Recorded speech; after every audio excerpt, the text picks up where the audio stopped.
ही तो हमारा संसार होती है, मां ही हमारा स्वाभिमान होती है।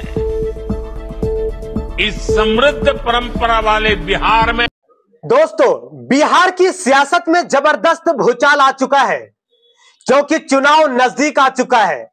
प्रधानमंत्री नरेंद्र मोदी ने सरकारी मंच से ऐसा हमला बोला है जिसे सुनकर पूरे देश की राजनीति गर्म हो गई है। विपक्ष पर आरोप है मात्र शक्ति का मुद्दा और आने वाले चुनाव की रणनीति सब एक साथ। आखिर ये सब अचानक क्यों? क्या सच में ये भावनाओं का सवाल है या फिर बिहार चुनाव का एक मास्टर स्ट्रोक? नमस्कार, मैं हूं नूरानी मैमून और आप देख रहे हैं आयान फास्ट न्यूज। आज हम बात करने जा रहे हैं उस बयान की जिसने बिहार की सियासत में आग सी लगा दी है। प्रधानमंत्री नरेंद्र मोदी ने वर्चुअली बिहार राज्य निधि साख सहकारी संघ लिमिटेड का उद्घाटन किया, लेकिन उद्घाटन से ज्यादा चर्चा उनके विपक्ष पर जबरदस्त हमले की हो रही है।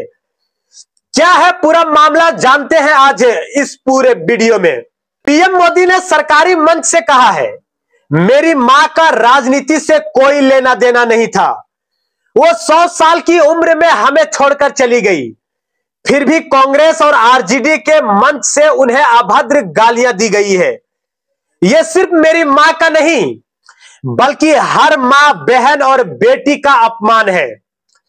पीएम की यह भावुक अपील सिर्फ बयान नहीं बल्कि एक सियासी संदेश भी थी।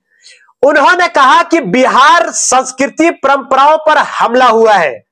7 बहिनी और छठी मैया ऐसे लोगों को कभी माफ नहीं करेगी। दरअसल विवाद शुरू हुआ है दरभंगा से, कांग्रेस आरजेडी की वोटर अधिकार यात्रा से। इस दौरान एक पिकअप ड्राइवर मोहम्मद रिजवी उर्फ राजा ने पीएम मोदी और उनकी मां के खिलाफ अपमानजनक नारे लगाए थे। हालांकि पुलिस ने तुरंत रिजवी को गिरफ्तार कर लिया, लेकिन बीजेपी ने इसे एक बड़ा मुद्दा बना दिया है, वैसा ही जैसा आज तक वो करते आ रहे हैं। पीएम मोदी ने इसे अपने भाषणों में बार बार दोहराया।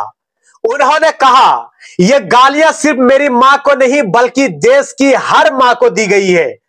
नामदारों की यही सोच है और कामदारों की वो गाली देना उनका हक। कांग्रेस और आरजेडी दोनों ने इस घटना की कड़ी निंदा की थी। आरजेडी प्रवक्ता मृत्युंजय तिवारी बोले कि गाली गलौज की भाषा लोकतंत्र में किसी कीमत पर स्वीकार नहीं है, लेकिन कांग्रेस ने कहा उस वक्त मंच पर ना राहुल गांधी थे ना तेजस्वी यादव। बीजेपी इसे चुनावी एजेंडा बनाने की पूरी कोशिश कर रही है। वहीं विपक्ष ने भी पीएम मोदी पर सवाल उठाए हैं। जब सोनिया गांधी को सोशल मीडिया और रैलियों में अपमानित किया गया, तब बीजेपी ने क्या कार्रवाई की थी?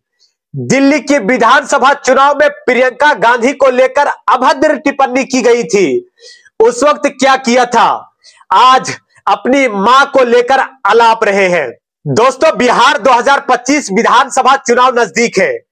बीजेपी इस बयान के जरिए भावनात्मक कार्ड खेलना चाहती है। मातृशक्ति और बिहार की अस्मिता से जोड़कर इस मुद्दे को चुनावी हथियार बनाया जा रहा है। लेकिन सवाल यह भी है, क्या एक ड्राइवर की गलती पूरे विपक्ष पर थोपना जायज है? क्या सरकारी मंच का इस्तेमाल राजनीति हमला करने के लिए सही है, जो बीजेपी और पीएम मोदी द्वारा किया जा रहा है? विपक्ष का आरोप है कि बीजेपी खुद दोहरे मापदंड अपनाती है। सोशल मीडिया पर बाला दिवस जैसे ट्रेंड में सोनिया गांधी का अपमान हुआ। पटना में बीजेपी कार्यकर्ताओं ने कांग्रेस दफ्तर में तोड़फोड़ की, कई लोग घायल भी हुए, लेकिन पीएम इस पर चुप क्यों है?